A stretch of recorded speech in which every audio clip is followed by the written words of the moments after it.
Hello friends, welcome to Coding Garden with CJ. Tonight's episode, an intro to React. We're going to build a to-do app. So, let's get into it. We are going to talk about what is React, what is JSX. We'll use the create React app command to create a React app. And then we'll explore how React works by building a to-do app. If you've seen my Vue.js video on building a to-do app, we're going to build the exact same app, but just with React this time. But since this is a live stream, I'm going to take it a step further, and we're going to take that simple to-do app and start to break it out into multiple components. We're going to pass props down and really explore what React is used for. If you're watching live, throw a message in the chat. And let's get right into this. So first thing, what is React? So if you go to reactjs.org, you can see their website. And it is a JavaScript library for building user interfaces. So often when you hear React, people are talking about like front-end frameworks like Angular or Vue.js or Ember. React is kind of like in that category of things. People often call React more of a library than a framework because it doesn't have a lot built in like some of these other frameworks. It really is just the view layer. It provides a way of managing state, provides a way of creating components. But for other things like more complex state management, you would use other libraries. But it works in a similar way if you have used other front-end frameworks. Shalom, welcome to the stream. Yeah, and it is by Facebook. I don't know if that's anywhere on this page, but Facebook created this library, and yeah, I'll read you what's on their homepage. It is declarative. React makes it painless to create interactive UIs. Design simple views for each state in your application, and React will efficiently update and render just the right components when your data changes. So when it talks about just the right components, it's really talking about the virtual DOM. So this is one of the things that React got really well known for, is using the virtual DOM in deciding how to update your UI. And in doing this, it makes your app a lot faster because it doesn't have to do as much work. Now, I'm not going to get into too much like what the virtual DOM is or any of that kind of things. We're really just going to see it in action and build an app with it. Yeah, let's read these other ones. So component-based. Build encapsulated components that manage their own state, then compose them to make complex UIs. So React has a built-in way of managing state, much like other front-end frameworks like Vue.js or Angular. And yeah, lastly, learn once, write anywhere. We don't make assumptions about the rest of your technology stack, so you can develop new features in React without rewriting existing code. Cool. And there are projects like React Native, where once you know the concepts in React, you can use React Native to build native mobile apps. And this morning on the live stream, I came across Proton, which is a way of building native desktop apps with React. So once you learn React, you can build a lot of different things with it. Let's just look at this simple component that they defined. So all of your React components, well, not all of them, for the most part, and you'll see later on how it's different. But when you create a component, you typically extend React.component. You create a class. So this is the ES 2015 class keyword. If you're familiar with prototypical inheritance, it's doing the same thing. It's just syntactic sugar. But you create a class for your component, and a class has a render function. Essentially, this is what React will use to decide what to display on the page. So this render function says to return a div with the word hello, and then you see an expression. So expressions inside of JSX, which is what we're looking at right now, are typically surrounded by curly braces. So what this says is display a div, but display the value of name on props. And we'll see when this thing actually gets rendered, hello message refers to the component, and then name, which essentially looks like an HTML attribute, right? But this is actually a prop, and it's a way of passing data to the component. So by putting this attribute or prop on here, we're passing the string Taylor down, and then inside of the component we have access to that to show it on the page. And that results in this over on the right-hand side. And I am going to talk about what JSX is, and I guess I'll do that right now. So we mentioned what React is. It is a library for building user interfaces, typically grouped in with other front-end frameworks, though it might just be more of a library than a framework. But now let's talk about JSX. So what you're seeing right now is essentially HTML inside of your JavaScript, and this is known as JSX. And essentially, it's a way of defining your UI without having to write the actual I guess, virtual DOM code, because this gets turned into this. So built into React, there's this function called create element, and you tell it the tag of the element you're trying to create. You can pass in, I believe this, I'll figure out what that is later, but you can pass various things down to the element, the contents of the element, and then any props that you might get access to on that element. Sorry, the last thing is the inner text of that element. And you could create your React apps using lots of create element. If we look at some more complex examples down here, like this is a timer. Its render function is pretty simple. Let's see this one. So this is a to-do app, a little simpler than the one we're going to build, but you notice the render function here returns a div. It has an h3 inside of it. It has this to-do list component, which was defined in here. It has a form. But if you were to write this without JSX, it would look like this. So essentially, you have lots of nested React create elements, and each of these is creating an element with a specific tag or a specific component and passing data down to it. And the tree of all of these things essentially represents the virtual DOM. And it would be very tedious to write all of our code like this, which is why JSX was invented. Essentially, we can write what looks like HTML, which we know and love, and that will ultimately get turned into those create element functions. But we don't have to worry about that. So that's JSX. That's React. Let's start building. Yeah, and I guess I'll show the hello world example here too. So to actually show something on the page, you use react-dom.render. You pass in either react.createElement or some JSX, and then you tell it where you want to render this. And in this case, it's using DOM manipulation, DOM traversal, to grab the element that has the ID root, and this is going to be rendered on that element. Now, there's a bit involved to actually take this JSX and turn it into something that the browser can understand. Essentially, it has to be turned into those create element function calls, and if you're using older browsers, like the class keyword has to be transpiled. So we're going to use a thing called create React app, and this will generate an app for us with all of the Webpack configuration to take our app defined with JSX and with newer JavaScript features and transpile them so that the browser can actually understand them. So we're going to use this now. Let's do it. And if at any time you have questions in the chat, please feel free to ask. And I'm going to use npx. So npx is a way of running a global command without actually installing it. So npx create React app, and then give it a name. So let's call to-do app.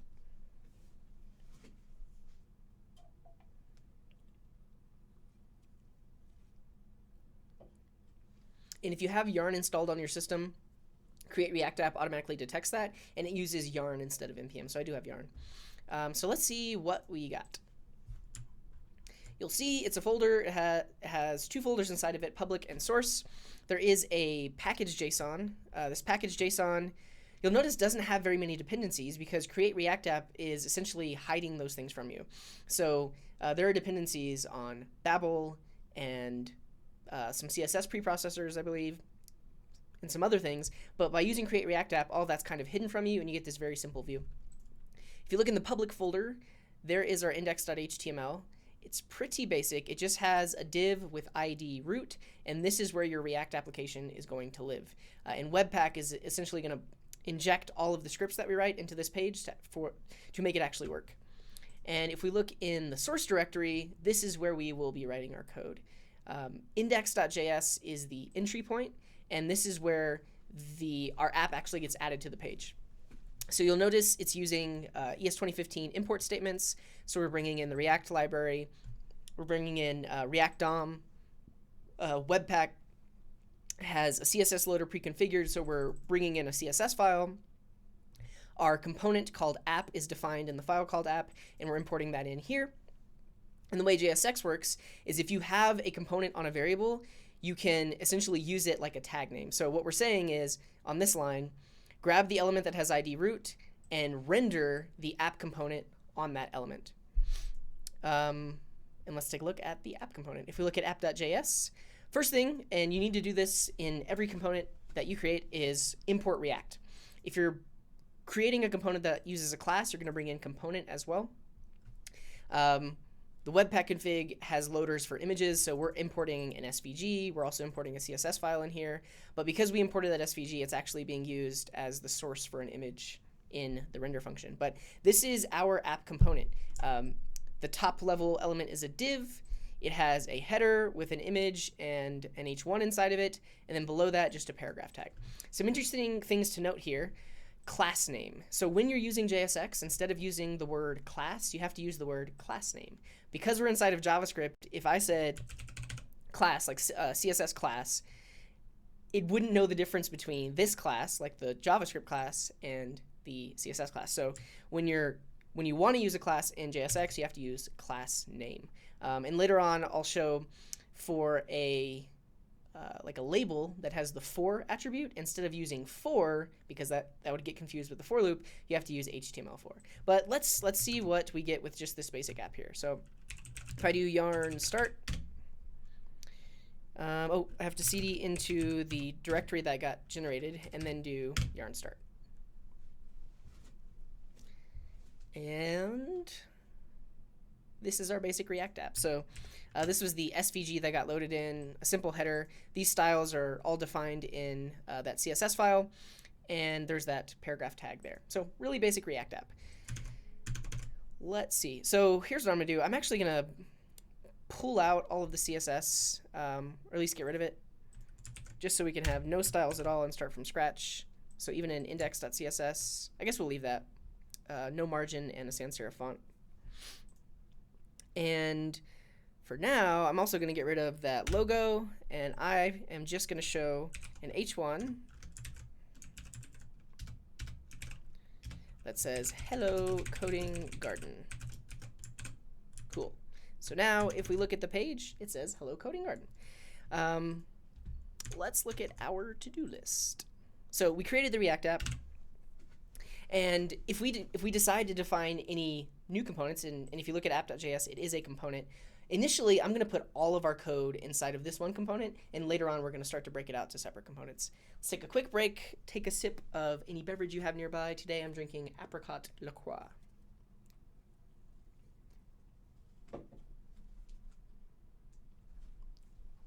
Okay, so app is our top level component. For now, we're going to put everything inside of here. But later on, we are going to create our own components and pull stuff out. So first thing, show a message from state on the page. So in React, like in other front-end frameworks, you separate the data from the view. And that's essentially kind of how this render function works. All of your data is defined like on a JavaScript object. And when the page renders, it uses that data to display it in your render function. But if that data ever changes, the render function will run again and get the latest values get the latest value of the things that have changed. So let's create some basic state on here. A class has a constructor. Inside of that constructor, you should call super. This is just part of working with classes and the fact that this extends component. Super essentially calls the constructor of the component that we're extending. Extending is a way of getting all of the functionality defined in this class. So component is provided by React. We extend it so we get all of its functionality. Inside of the constructor is where you can define state. This is where I'll say this.state equals an object. And this object here, if you're familiar with Vue.js, this is like our data. If you're familiar with Angular 1, this is like our scope. If you're familiar with Angular 5, these are like properties on the component. But essentially, all of the state of our application is going to go in this object. So I'm just going to create some basic state. The message is going to be hello coding garden.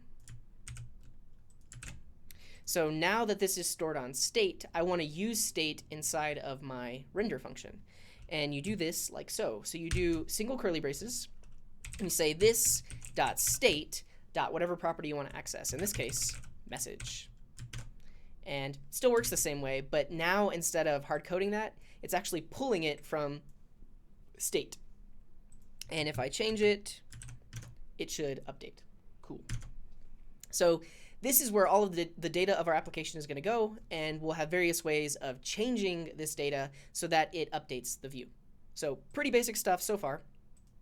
But let's get working on the to-do app. So first thing, we're going to create a new to-do form. So I guess before I do this, I'm going to bring in some basic styles. I have this style file I defined. It's at https://easy-css.now.sh, and basically it just has some default styles. Like, you notice the font size got a little bit bigger. You notice there's a little bit of padding. I won't have to worry about styles for now, and we get some basic styles. Okay, so right below this h1, and actually let's make this like an h3 so it's a little smaller. Cool. I'm going to create a form. Inside of that form, I'm going to have an input. Oh, sorry, first I'll have a label.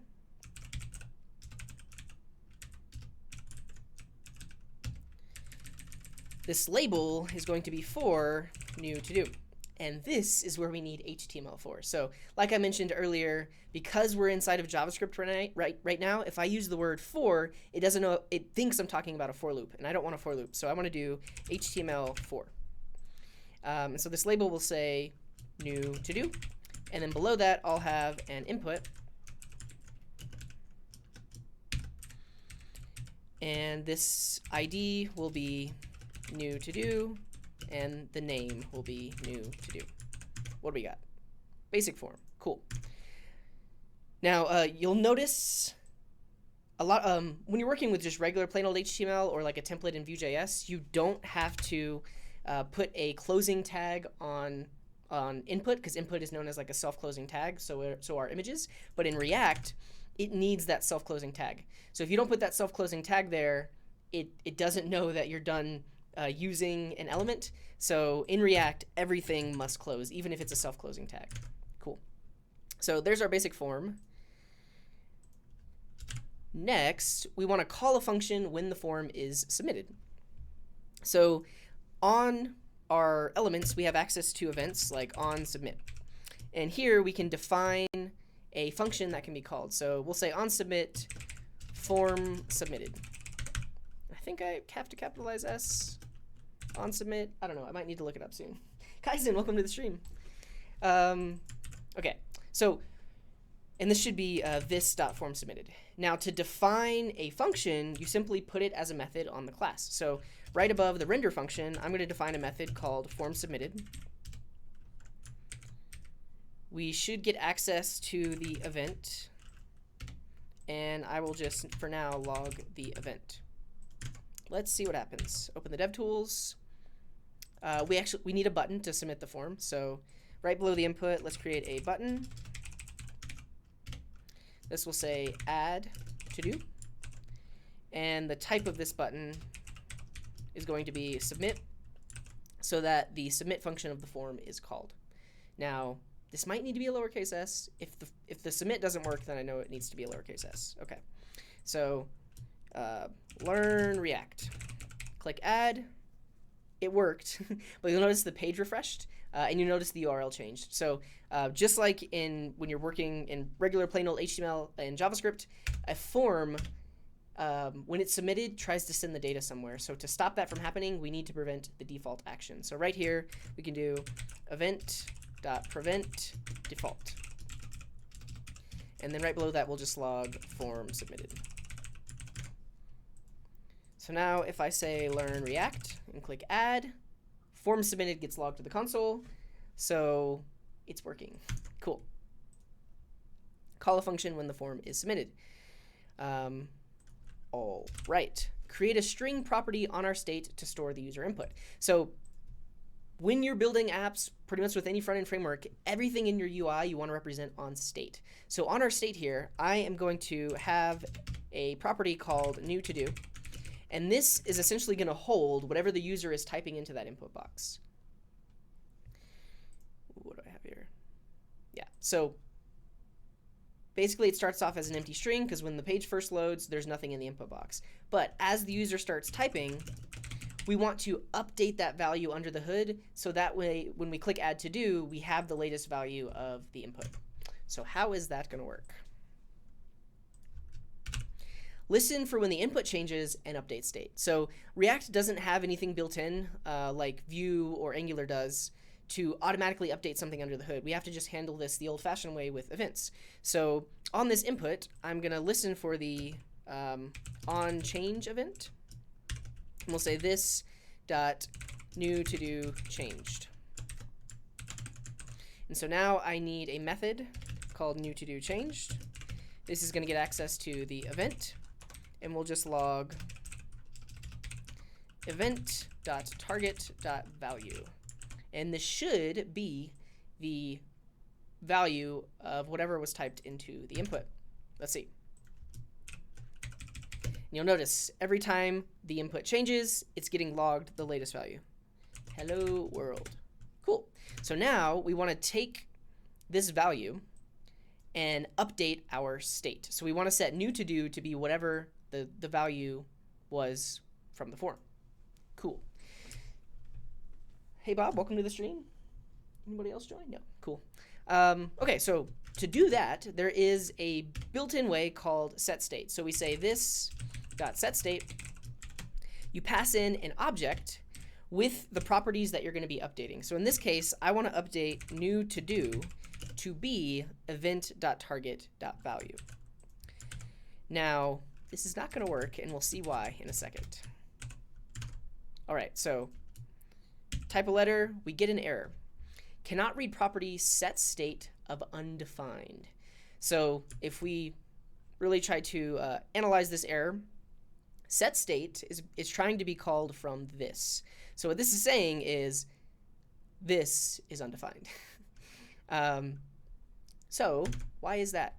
Now, because we have directly bound this event listener, the this here is not the this of our component. So notice, like when we're accessing the methods or when we're accessing something from state, we can do just this dot, and this refers to the instance of the component. Now there are a few different ways to get around this. One way is to use a fat arrow function inline. So you can just say there will be a function that takes in the event, and then we want to pass in event there. Now, the reason this works is because a fat arrow function does not bind the value of this. It has a lexical this, meaning when we define this function here, when this gets invoked, this is going to be the component's this because I used a fat arrow. So this should work. Learn React. And now instead of just logging form submitted, let's log this.state.newToDo. And actually, we're going to have to do the exact same thing because you'll notice we have another event listener here. So in order for the this to be the this we want it to be inside of here, we got to do a similar thing. So we'll do event fat arrow this.form submitted invoked with the event. Okay, let's see this work. So learn React, add the to-do, it logs to the console. It's great. So this is one way to handle it because we're using the fact that fat arrows have lexical this, meaning when they invoke this function, the this in here or in here is going to be the this of the component. Now the other way you'll see this handled is by binding the function, and that works like this. Let's do it for form submitted. So if I just set that as form submitted, I can bind it in line. So I can say .bind this, because remember inside of this render function, this referenced the instance of the component. I'm going to do a whole episode on this. I just have to. And so Kaizen in the chat is saying the event listener changes the context. I believe there is no context at all. And that's the way React is working, because I believe these are synthetic events. Because in real DOM manipulation, the this of this function would be the element that it was called on. But I believe in React, it's not bound to anything. So this is one way to handle it. Bind the this of this function to be this, which is the instance. And notice we're not invoking the function. We're just binding the this. So later on, when it is invoked, it will be the correct this. So this should also work. Learn React. It works. Cool. One thing you'll see people do, though, is define that on there as it is, and in your constructor, you bind all of your methods. So you might say this dot form submitted equals this dot form submitted dot bind this.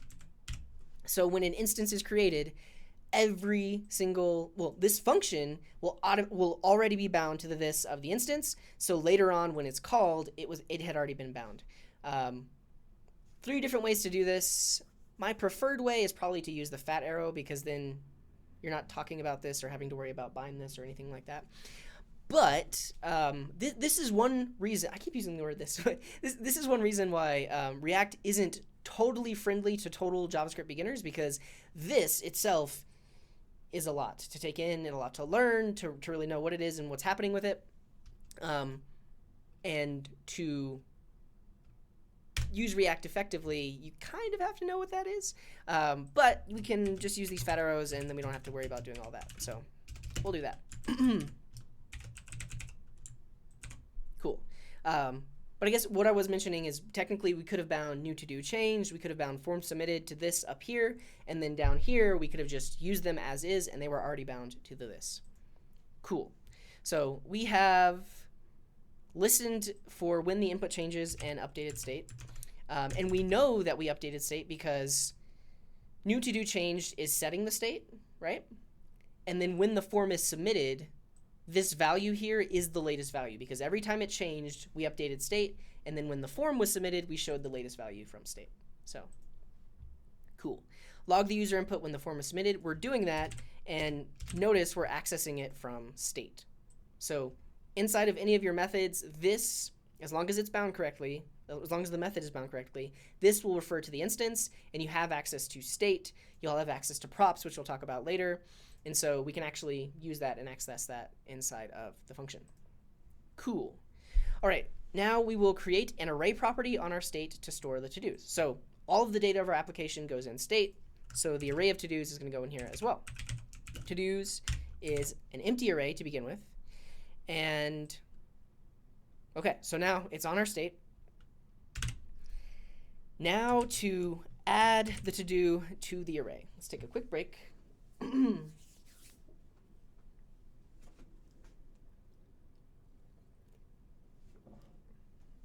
Yeah, and just to reiterate Kaizen's question in the chat, so the event listener changes the context. The event listener doesn't set any context. If we were to log this without using a fat arrow or without binding it, this is undefined. Okay, so let's add that to-do to the array. Now, we're going to use set state, but we're going to do something interesting here. We're going to say set state to-dos, and this is going to be equal to this.state.todos, but we want to make a copy of it. We don't want to just push into that array. So for this, I'm going to use the spread operator. And what this does is it says, take all of the values that are currently in the array, put them in this array, and then after that, we will define the new to-do that we're pushing into the array. And so the title here is going to be this.state.newToDo, and done will be false. Now, this is how we have to do it. Let's see what happens if we try to just push into the array. Well, let's do this because it will work. We can see them on the page, and then let's try it the wrong way and see what happens. So essentially what we're doing here is we're taking all of the values that are already in to-dos. So let's actually predefine it with some values. So like title here is learn React.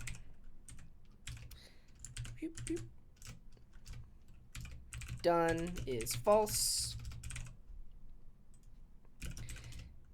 That's not right. My editor does not like JSX at all. I probably have to install something. Another title will be learn JSX. Done is false. So now our initial state has a few things inside of it. So this is basically saying take those two things that are in that array, put them in this new array that we're defining here with the brackets, and at the end of the array, put this new object that has a title and a done property. Cool. And we'll stop logging that. Okay. Show the to-dos in a list. Let's do that now. So below the form, I'm going to have an unordered list. And the thing that we want to have multiple of is that array of to-dos. So here I'm going to use curly braces, and I'm going to say this.state.todos dot map.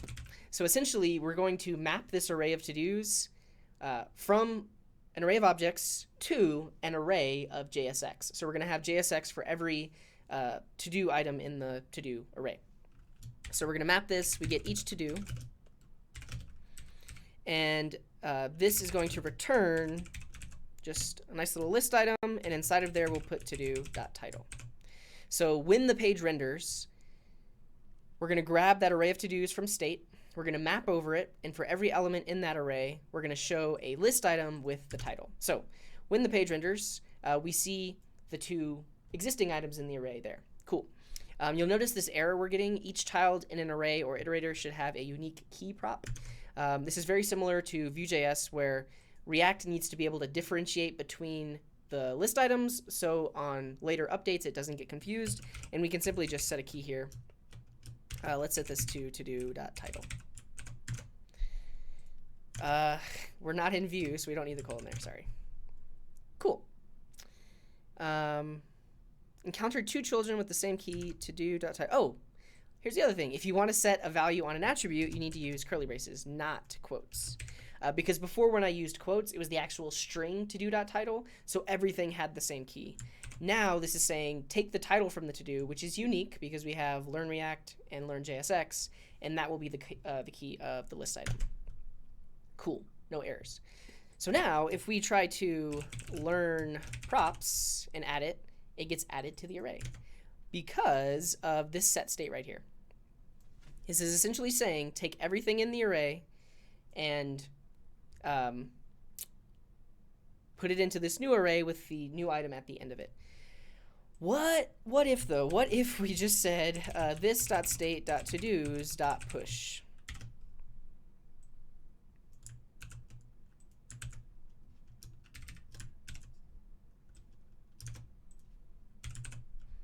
Nothing will happen. We could say learn props, add.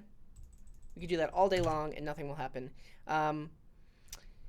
This might work. So like we push into the array and then we say this.setState, and we say to-dos is this.state.todos.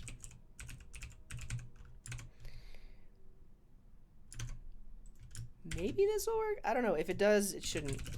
Or we don't want to do it this way. Yeah, so this technically works. But one of the fundamental things about React is you should never mutate or modify state. Every time we want to update state, we're actually creating a new state. So we don't want to do this. We want to do this because this creates a new array with the existing values inside of it. So React knows that it's a new array and it knows that it should update the DOM. Kaizen says he sees there's a service worker. Is there a manifest for PWA? Not sure. Let's see what this actually does. In production, we register a service worker to serve assets from local cache. This lets the app load faster on subsequent visits in production and gives it offline capabilities. Cool. I'm curious where it gets the cache from.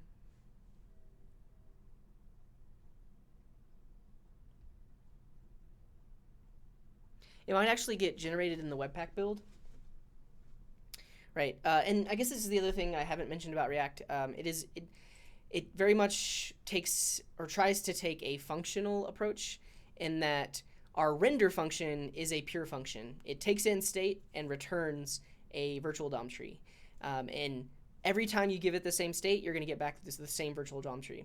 But if that state ever changes, you're going to get back a new virtual DOM tree. So it's a pure function. And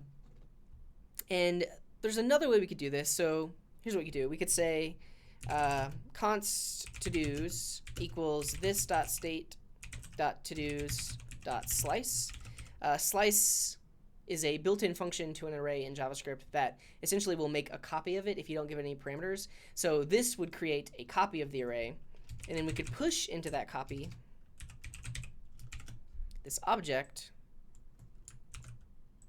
like so, and then we could just set state to be to-dos. And now that React state has a new array, it's happy with that. So we could use that. Add, that works.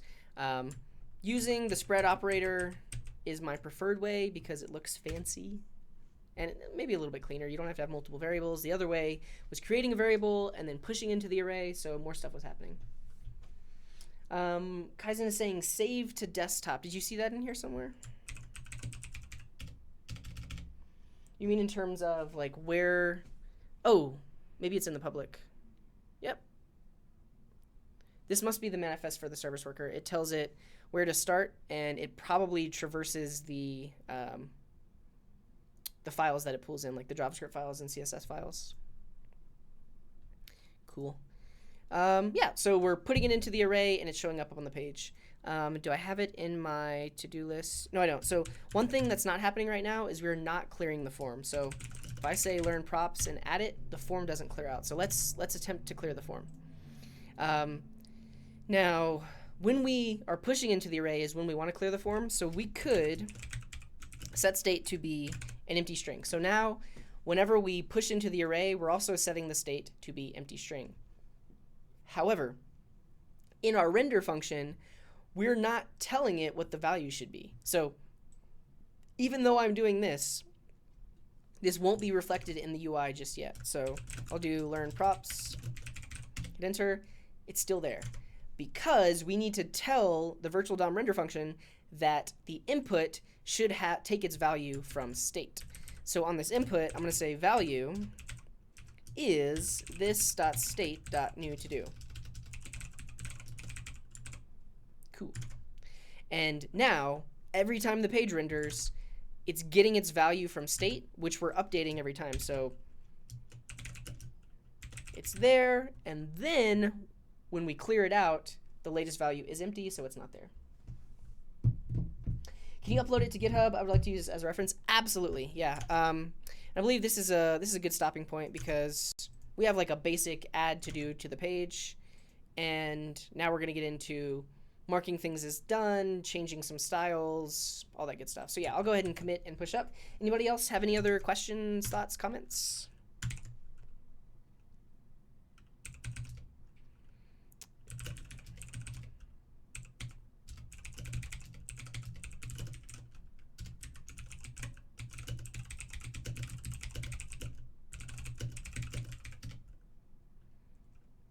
Cool.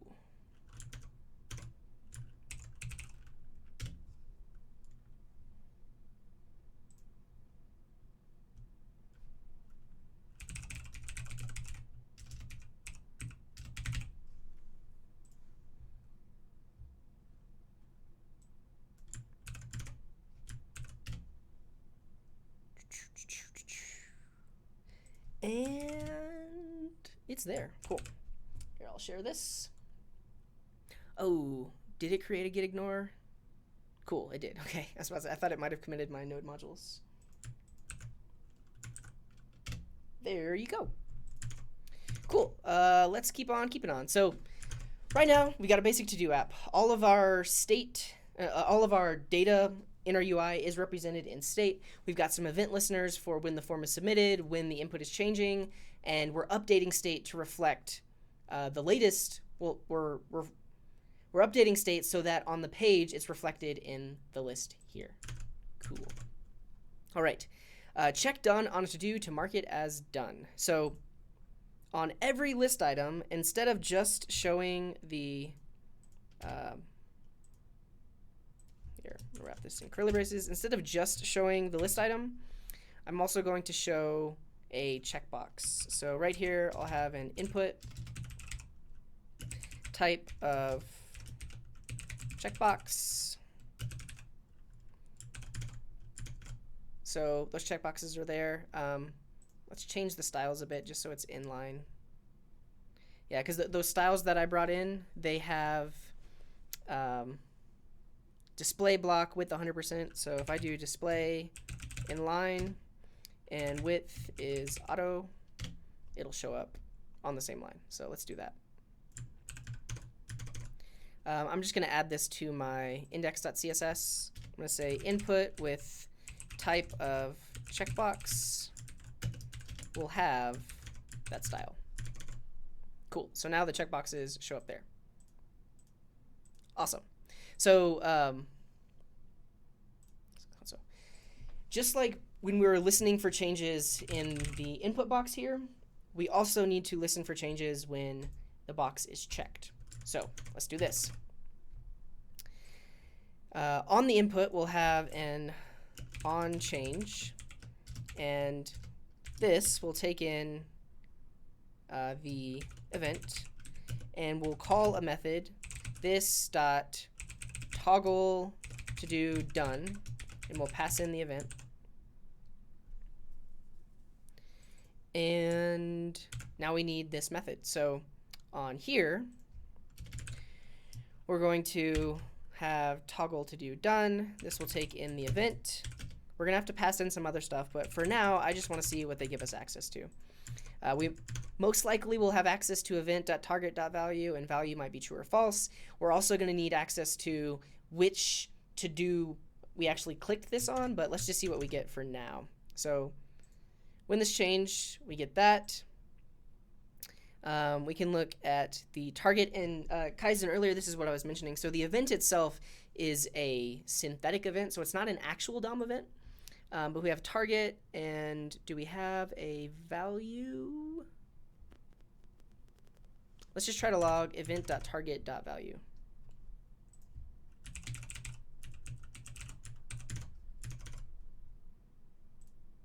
On. It's always on. That's peculiar. I wonder if we have access to checked, because that is an HTML attribute. Oh, okay, there we go. So checked is either true or false. That's the one we want specifically for a checkbox. So when it's checked, it's true. When it's unchecked, it's false. Awesome. So now we have if the checkbox is checked or not, but we also need to know which to-do we actually want to update.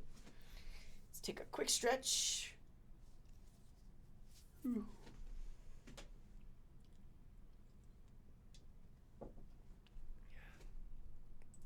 Cool.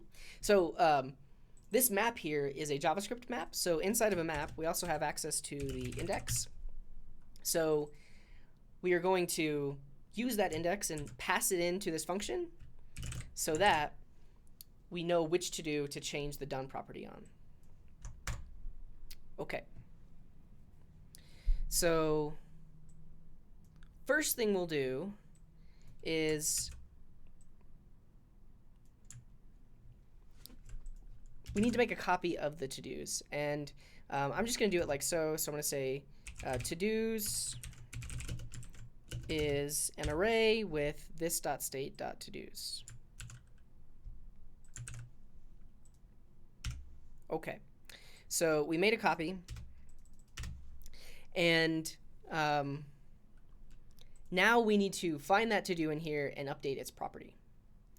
And we'll also need to make a copy of that to-do. So here's what we'll do. We'll say to-do is going to be todos.find, and we're going to get access to the to-do. Oh no, sorry. We have the index. So index. We can just say to-do is going to be to-dos at the index.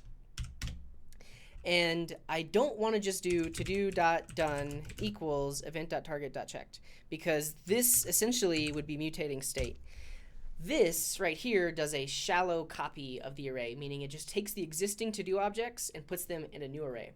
But in order for React to see the changes, I can't just change a property. I need to make a copy of that to-do and then change the property on it. So here's what I'm going to do. I'm going to say to-do is to-dos at index.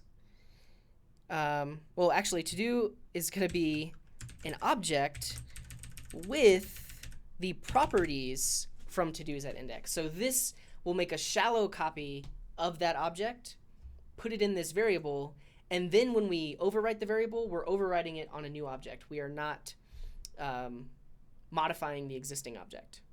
And then when we reset the array, that to-do was inside of that array, so it should see the latest value. Cool. I think I have. Do I have React DevTools? Let me install. So there's a thing called React DevTools. I'm curious if it will show me the values on state. It's not. Why not?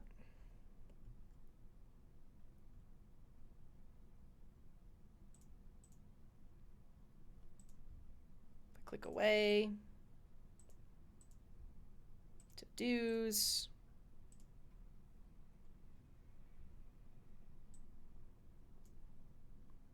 What is happening? Let's make sure that this is actually working. So let's just log, not that, log to-dos. Let's look at our console. Console?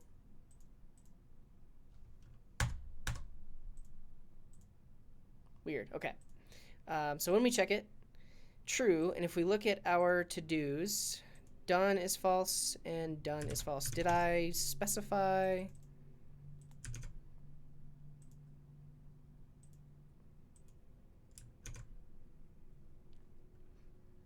Oh, I know why. This is creating an object, a copy of the object, but it's not inside of the array. So we essentially need to replace it inside of the array. Actually, what's the best way to do this? Because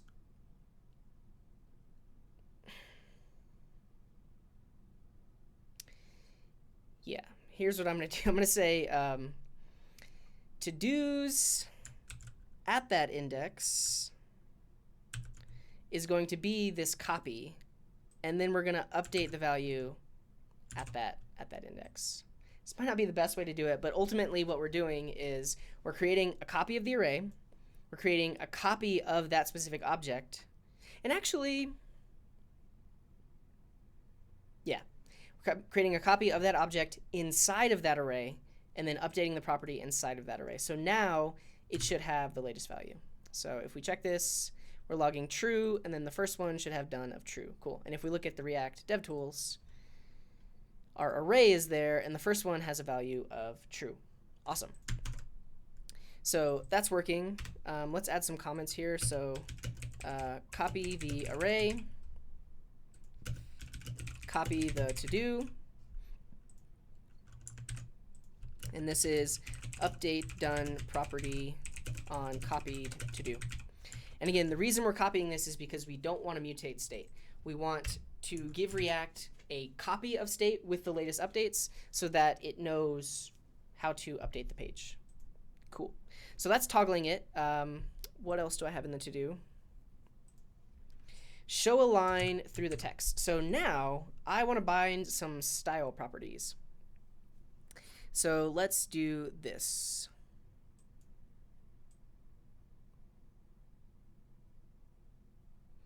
On the actual title, on the text of the to-do, I'm going to put this in a span. And on here, I want to have a style binding. And styles can just be a, I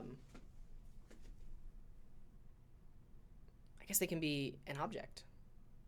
But I could bind it to a string. Let's try to do it as an object real quick. So the property that I want to set is text decoration, and the value is going to be, so if to-do.done, the value is going to be line through. Otherwise, inherit, so it gets the default value. Let's see what happens. And that works. And if we look at the actual DOM elements, see the list item, you see the span, and you'll notice that style binding actually got turned into just an inline style. Now, this syntax is a little weird because the outer curly braces are basically saying the thing inside of this is an expression. The inner curly braces are literally an object. So we are defining an object that has a text decoration property, and the value of that property varies, and we're using just an inline ternary to say if done is true, then the value should be line through, and if done is false, then the value should be inherit, which just means no line through it. Cool. Curious if we can do a class binding in a similar way. Let's try to do that real quick. I might have to look it up, but let's say instead we have a done class with a text decoration of line through, and now we want to apply this done class if to-do.done. Let's just comment that out for now. But if I were to create a span, and inside of there I do to-do.title, and I want to bind a class, maybe it works the same way. Can we say apply the done class if to-do.done?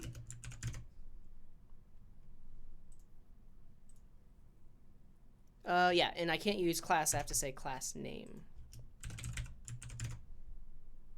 Okay, that does not work. I may, let's see, React bind class.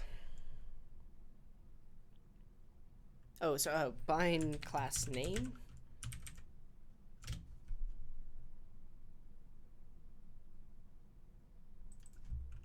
Dynamic class name.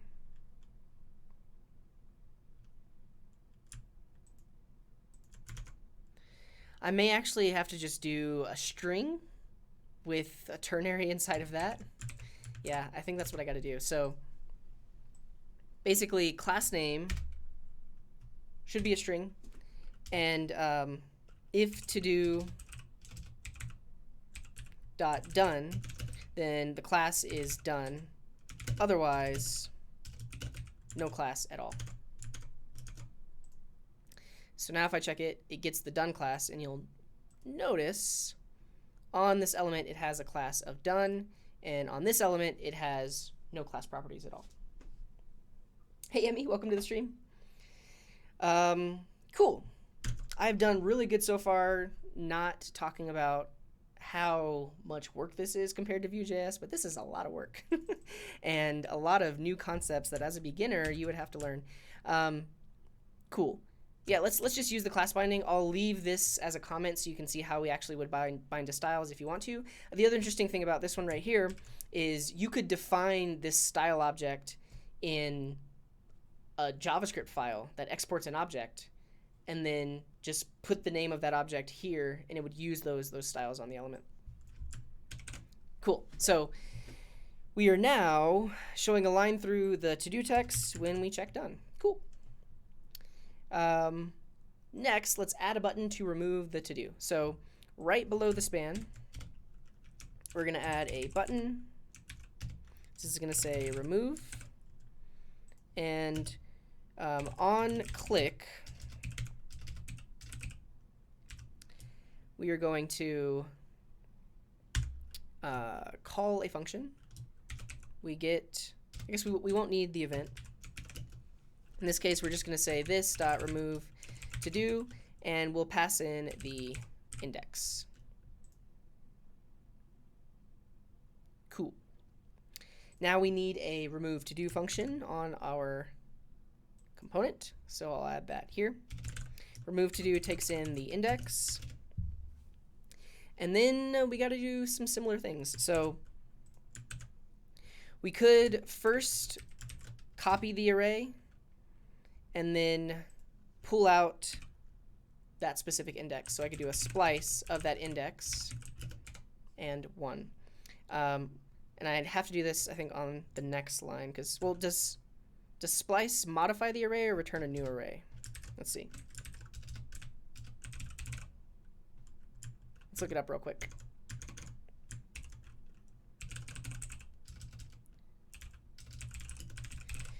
I think it modifies the array, but if it created a new array, then that would essentially do the work of copying the array. Yeah, so it changes the contents of an array.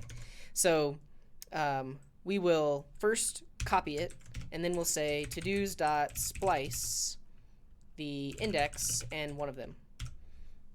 So now we have a new array that is missing that specific index, and then we update state to be that array. So if we click remove, it disappears. Yay. That's cool. So that's removing. Again, one of the key concepts here is when we're updating state, we have to make copies of things. You can't just directly update them. Okay. So we have removed the to-do. Next thing, add a button to mark all to-dos as done. Let's do that. So in our render function, let's do it right below the form. We're going to create a button. We're going to say all done. And we'll have an on click here.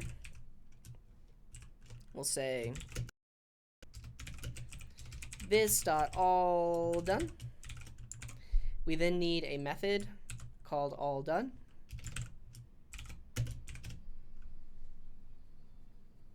And this is where it gets interesting, because first I need to make a copy of the array.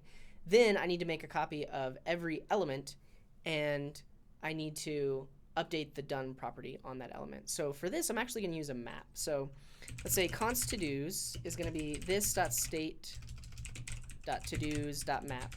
So map is going to give us a new array. We get the to-do. We want to return a copy of the to-do. So if I do spread the to-do, that's going to take all of its properties and put it on this object. And I want done to be true. Let's take a quick stretch.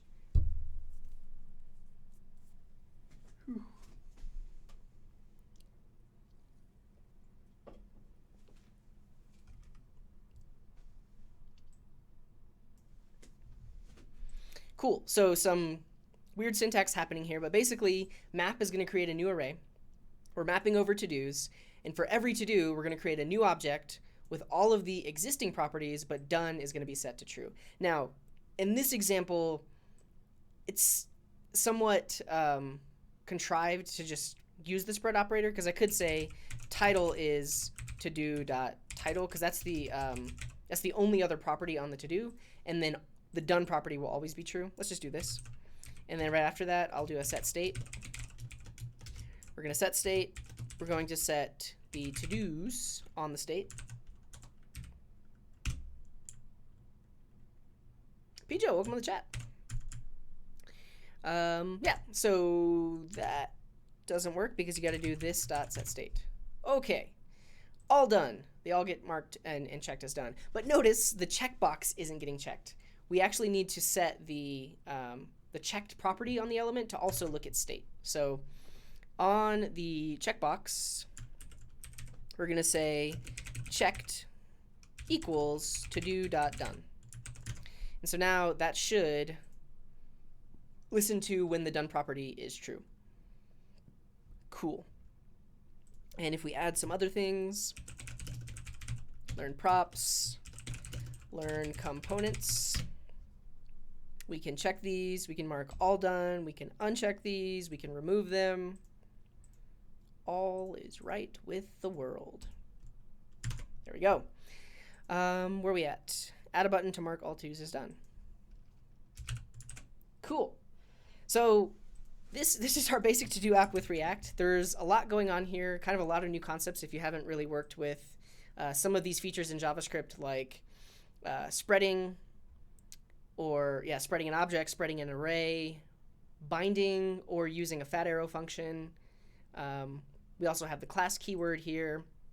All of this stuff is not React. All of this is JavaScript, and we're just using it with React. I guess one thing to mention is this right here would be the same thing as object.assign. This is built into JavaScript, but in, I think, ES5 it was introduced. But in ES 2015, they introduced the spread operator, so it's a little bit shorter hand way of doing object assign. Okay, let's review this app. What did we build?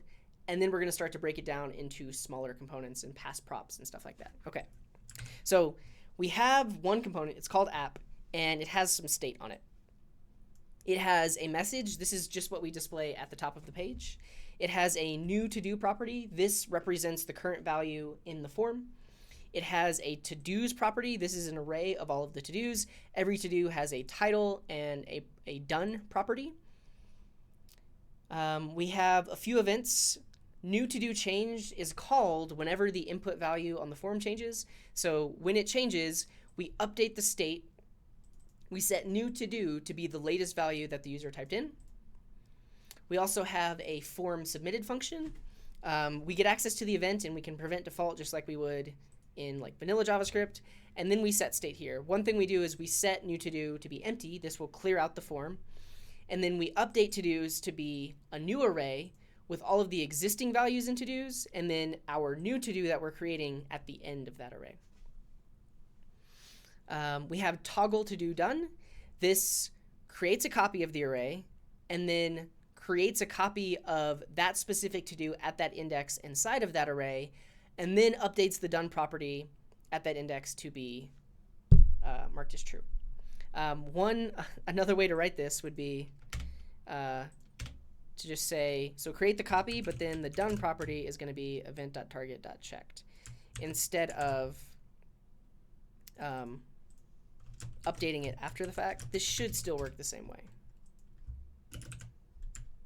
Because basically the spread will take all of the existing properties, add them to the object, and then after that's done, if there was already a done property, it's going to be overwritten with this value. Okay, let's see if this works. So this is the function that gets called when we just do a, oh, I need a comma. So that still works, but now instead of updating the property afterwards, we're spreading it and setting the property on the object. Cool. And remove to do will copy the array, and then splice modifies that array. So after we've made the copy, we pull out that specific index and then update state to be this new array that's missing that one to do at that index. And then all done will map over to-dos to create a new array. And then for every to-do inside of that array, we're going to create a new to-do with all of its properties, but done is going to be true. And I showed can also do ... to do. Because this would spread all of the properties, and you would use this if you're copying like a really big object with lots of properties. Ours is super simple. It only has 2 properties, so it's easy enough to just say title. But in other apps you're working in, you probably want to use the spread operator. Cool. And then our view is just tapping into all those functions and state. So we display the message up at the top. We have our form, which has the onSubmit event. We're using a fat arrow here so we don't have to bind this. That way when these functions are called, inside of those functions, this is the same this in the render function. It's the this of the instance. We then have an input. That onChange event is bound to that function. So anytime the user enters a value, that event fires and it updates state. And we're also setting the value of this input to be the value on state. So every time the input value changes, that function gets called, it gets updated on state. When you update state, the render function will run again, and when the render function runs again, value will have the latest value because we set state before it was rendered. We then have the button, which will mark everything as done. You click that, it creates a copy of the array, and then a copy of every object setting done to true. We're then using just a plain old JavaScript map of our array from state to create new list items for everything from inside of that state. Your elements in a map always need a key, so React knows how to keep track of them in the virtual DOM. This should be unique. Technically, if I created 2 to-dos with the same title, this would break. So it's important. Typically when you're doing this, it's like data from an API or something like that, so your key can be a unique ID. Every to-do has an input box, and we have an event on it for when the input box check changes. And when that happens, we call toggle to-do done, pass in the index of the to-do we want to set as done. We find that to-do, update its, create a copy, and update its property.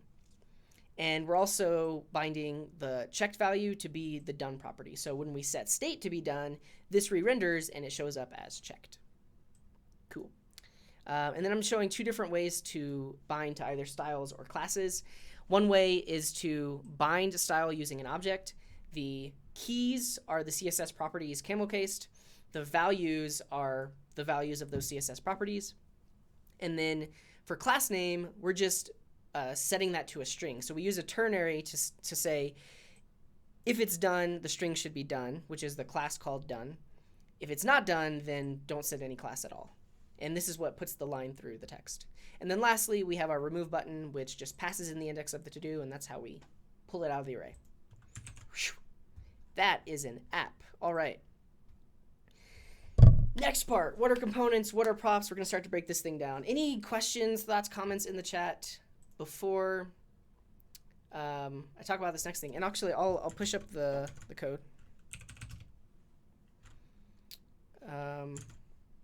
What did we add? We added...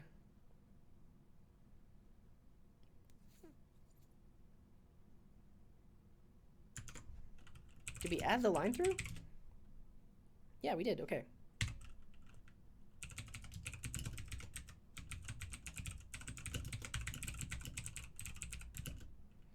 We added the line through.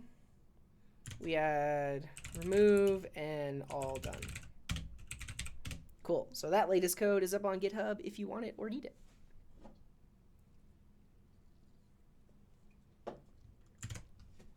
Okay. Let's talk about components.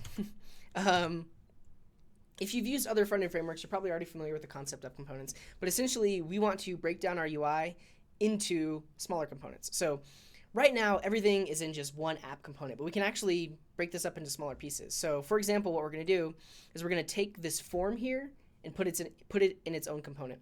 We're going to take the list, put it in its own component. We're going to take each list item, put it in its own component. And the idea of components is they're totally reusable. Really, the only component we're going to be reusing is list item because there are multiple of them. But on a lot of websites, you have things that are repeated in a lot of different places, so you can define that component code and reuse it in multiple places. If we're breaking down this into components, you might have like the nav bar, the list items, you might have info. Each one of these is like an info component. Maybe each one of these is an example component that has a title, a description, a code sample, and a render on the right-hand side. But basically, you could define that component and then pass data down to it to change how it looks. So here, we're talking about a simple component. Here, we're talking about a stateful component. Here, we're talking about an application. But all three of them have the same data for those things. Question from Pijo, would love to hear your opinions on use cases for React versus Vue, like when one is better suited than the other.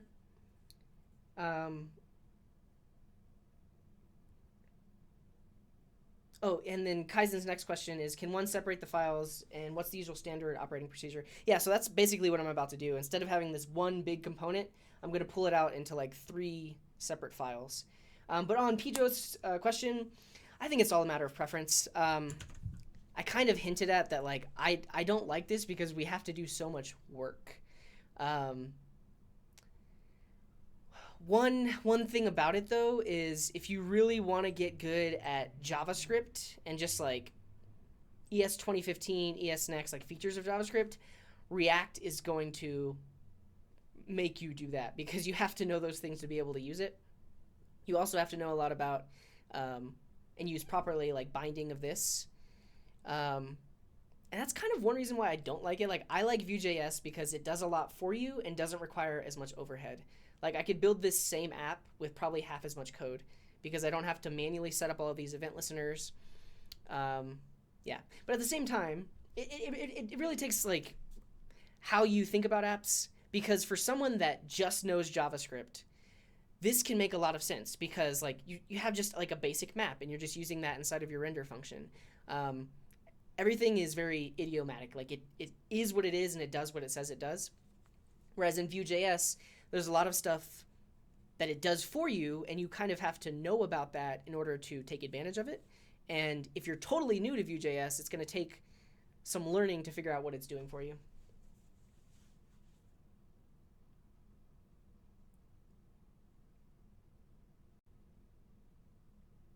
Okay, my connection just went down for a second. And yeah, I think that's the thing. Like, Vue.js a year ago didn't have as many plugins or as much of an ecosystem, but Vue.js has a huge ecosystem now, a huge community behind it. If you're trying to find like an existing plugin or component, you can probably already find it for Vue.js. And yeah, I haven't written a React app in probably like 2 months, and this is making me not want to do React. Like all these jobs I'm applying to, like a lot of them are React. I don't know. It's good for what it was, and it's like a simple and small library. But I really do like Vue.js. Okay. Yeah, it's very much. And Pijo's saying it's very much brand right now. I would like honestly, if you're trying to convince them, even just show them a simple to-do app. Like this is a to-do app with React. This is a to-do app using like the basic features of the framework with Vue.js. And also, Pijo, has anyone at your company used Angular 1 or are they familiar with Angular 1? Because for me, I did Angular 1 for like close to 3 years, and Vue.js is so similar in how you set up the template and similar in how the directives are. So if you're used to that, it's really, really easy to transition into Vue.js. Yeah. Yeah, and so Pijo says he started with React and was like, this is so much cooler than jQuery. And it is. Like I would do this any day over just plain old DOM manipulation. But if I had to choose between Vue.js and React, I would probably choose Vue. But that's just my opinion. Based on my experience and based on my preferences, you might be different. Let's take a quick break, and then we'll start to break this thing up into multiple files.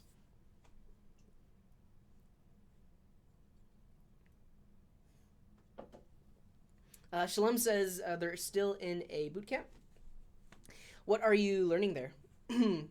Are you doing like full stack JavaScript or just front end? Cool. Let's get into this. All right. So I talked about like what components are.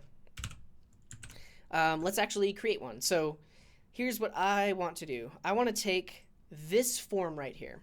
I want to pull it out, and I want to be able to say new to do form. Just like that.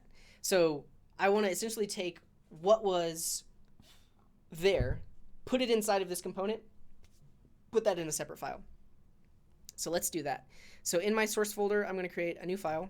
I'm going to call this new to do form.js. And I'm actually going to define this as a stateless functional component because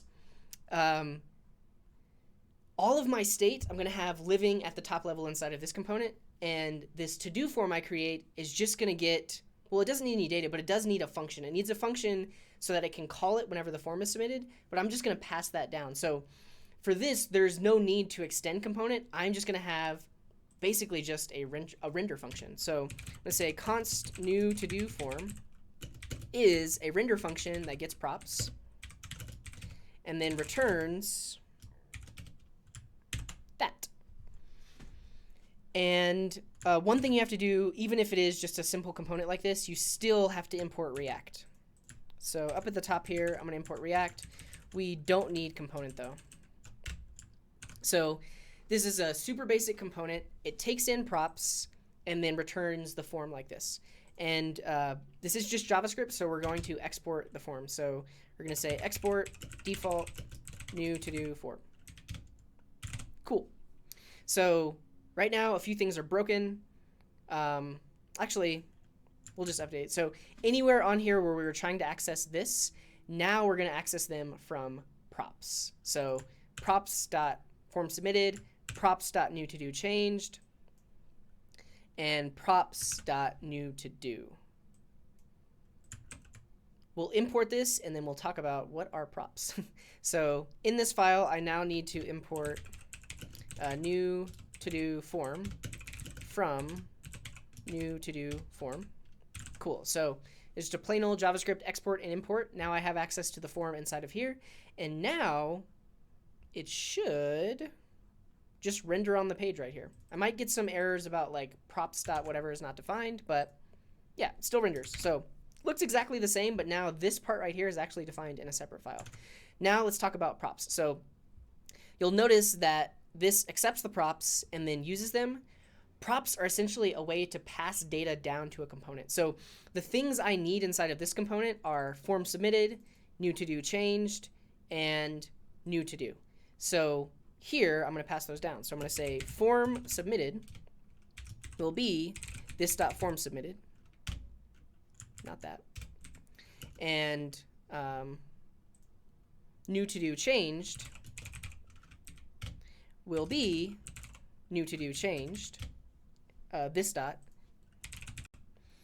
And let's just format this a little bit so it's a little easier to read. So form submitted, new to do changed, and then we also need access to new to do. So new to do is going to be this dot state dot new to do. Okay, so this component is coming from this import here. So we're pulling that in from the other file. But we need to pass things down to it. So these, they look like HTML attributes, but these are called props. And basically what we're saying is the prop inside of this component called new to do is going to be equal to state.newToDo. The prop form submitted is going to be equal to this.form submitted, which is an actual function in here. And new to do changed is going to be set equal to new to do change, which is a function in here. And by setting these props, they get passed down, and then we actually have access to them here in this component. And so just like that, it should work in the same way. Like if I'm doing, oh no, oh okay, here's where we do want to bind this. You'll notice now that we're passing these down as props, in here, there is no this because this itself is a fat arrow function. So here's what we're going to do. We are going to pass down and just use the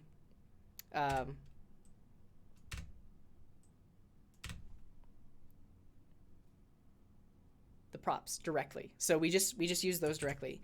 But when we pass them down, we are going to bind them to this. So that's just data, that should be fine. But here we're going to say bind to this. And here we're going to say bind to this. And essentially what we're doing is we're saying whenever this function is invoked, form submitted, inside of here, this will be equal to app component this, so that set state actually exists. Because we want to call set state on app. There is no set state on this component because it's super basic. So now we're passing down those functions, but they're bound, so they should work now. So if I type a letter, it works. We can still add it. Cool. Let's catch up on the chat.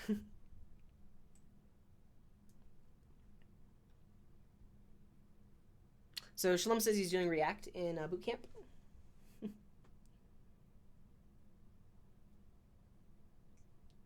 Yeah, do some Node backend stuff, definitely. And like, I think that's the great thing about node.js is like once you know the JavaScript language, it's just a matter of learning the server-side concepts. You can use the language you already know. Definitely. Cool. So that added it to the list. Oh, and this is the error I was talking about earlier. Like now, both of these have the same key because they have the same title. But cool, easy enough. We now have new to-do form defined in a separate file. Great. So we talked about prop. That's basically a way to pass down functions or data to a child component. So we created the form component and we passed down the add to-do function, which still seems to work. Now let's create a to-do list component. So basically all of this, the entire unordered list, this is going to go in a component called to-do list. Cool. So now I need a new file called to-do list.js. We're going to import React from React. We're going to define to-do list. This is just going to be a simple render function that returns this. And then we'll export default to-do list. Cool. Now notice we have a lot of access to this here. We don't want that. So we want to use props instead. So instead of this.state.todos, we'll do props.todos. Instead of this.toggle_to_do_done, we'll do props.toggle_to_do_done. Instead of this.remove_to_do, we'll do props.remove_to_do. And that should be all we need. So now we need to-dos. That's our first prop. So here we're going to say to-dos is going to be this.state.todos. And then the next thing we need are toggle_to_do_done. And that's going to be this.toggle_to_do_done. And we need to bind it. Cool. We also need remove_to_do.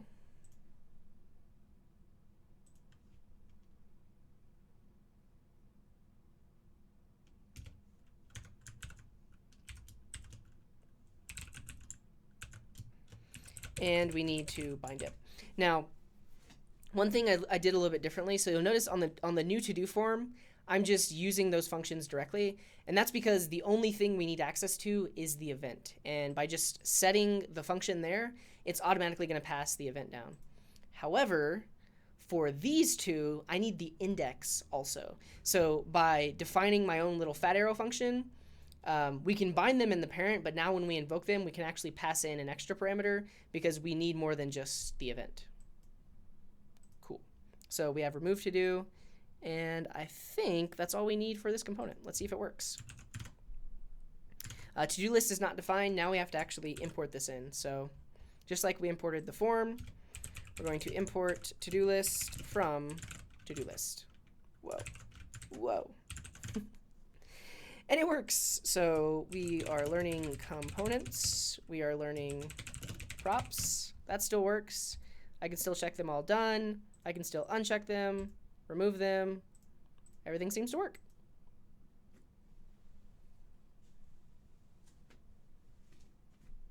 Cool. All right, last thing is, now we're going to go one level deeper. And inside of this to-do list, we're going to create a to-do item. So let's do this. This list item here is going to be, we're going to call it list item. Or we'll call it to-do item. Cool. We will import to-do item from to-do item. And then we need to define that to-do item.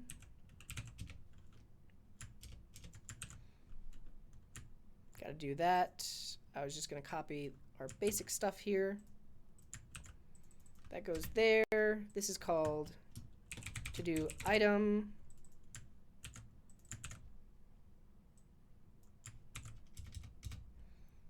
This just returns that. And now, notice this. We don't have access to to-do, so we're going to have to pass that down as a prop. So we're going to say, well, actually, we'll define the key in the parent, so that we don't need that there.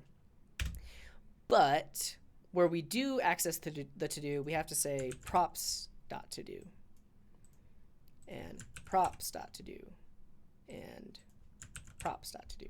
And actually, this is a perfect use case for destructuring, and we can do that right here. So I can say const to-do is going to be props, and then we just wrap that. And now, everywhere where I have props.to-do can just be to-do because we pulled it out of props, but it still has to be on props. Cool. So now in the to-do list, oh no, okay. The to-do item still needs a key. So actually, let me do this. Let's define this on this line. Cool. So it still needs a key. Actually, we'll bind that to index because we're not doing any reordering or anything like that. So key is there. We need the to-do. So to-do is going to be equal to to-do. But we also need toggle done and remove to-do. So we got to pass those down as well. So toggle, nope. What just happened? Toggle done is props.toggle done. And then we also need remove to do, which is going to be props.remove to do. So now we're actually passing these things down several layers deep. We're taking, well, let's make sure. Index is not defined. Oh, we need index also. So key is index, and then we need to pass down index because we need the index when we're invoking these functions. So now we're going to grab this from props as well. Okay. To do is assigned a value but never used. Where? Oh, I accidentally undid my props.to-do thing. Sorry. Other components that we define. So first we have new to-do form. And wait, I think my stream just cut out. Let's start over just a little bit. Let's take a quick break first.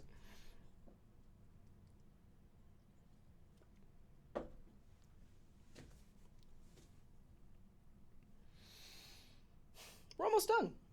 This is fun. Okay, so top level component, all of our state is defined here. All of our functions that modify state are defined here. And then we're just passing them down to dumb components. I haven't called them that yet, but these are dumb components. They take in props and return a render function.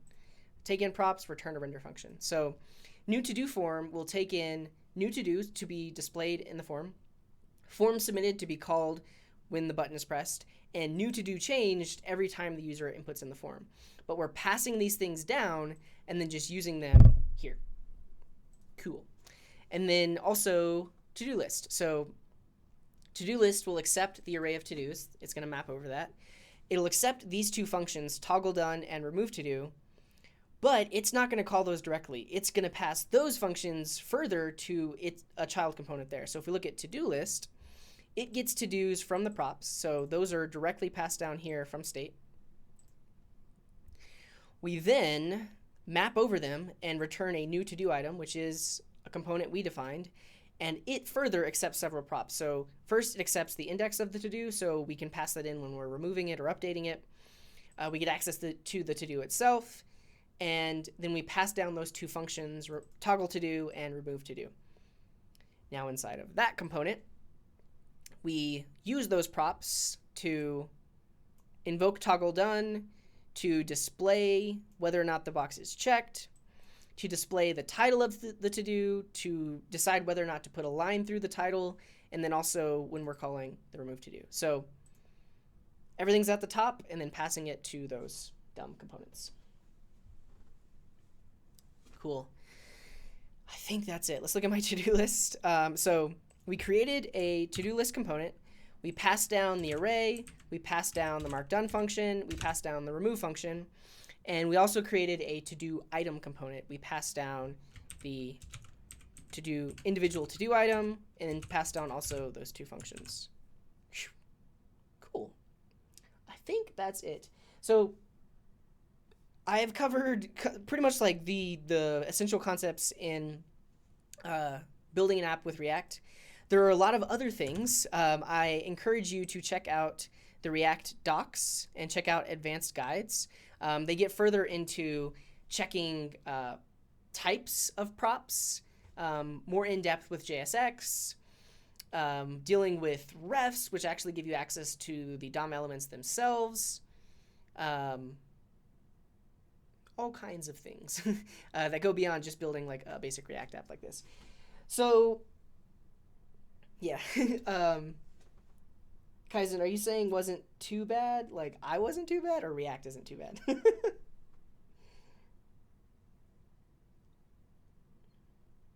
Yeah. Cool. That's pretty much it. Reactjs.org, more and more info. I am going to push the rest of this code up. It's on GitHub, codinggarden/intro-react-to-do. Any last questions, comments, thoughts in the chat before we end the stream for tonight? Yeah, Kaizen was clarifying it was React.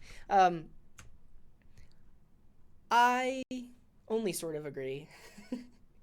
I think I don't know, if you compare this to something built with Vue.js, it really would be like half the code, which I think is a good thing, right? Code is a liability. The more code, the more possibility for bugs. However, if your company is using this, or you want to learn this, or you see jobs that are using this, React is better than Vue is better than React. I agree, but it's still a thing. People are using it, and they're using it because it works. I'm gonna stop talking before I say anything too bad. There's that. I don't have my upcoming live streams up just yet, but those should be up soon. If you visit my channel, that's me playing with my hair for whatever reason. The streams for next week should be up either tomorrow or the day after, so you can click remind yourself. Pijo, I don't think you tuned in last night, but I did do a Kata's number 3 last night, so check out that video if you haven't. Oh, so were you there, or you can make another one?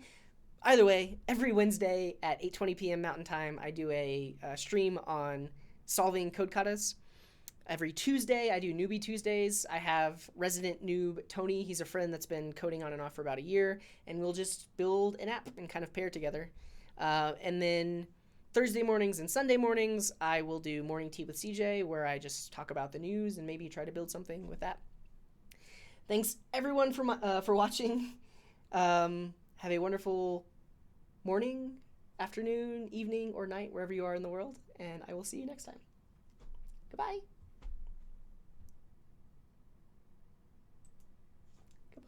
Goodbye.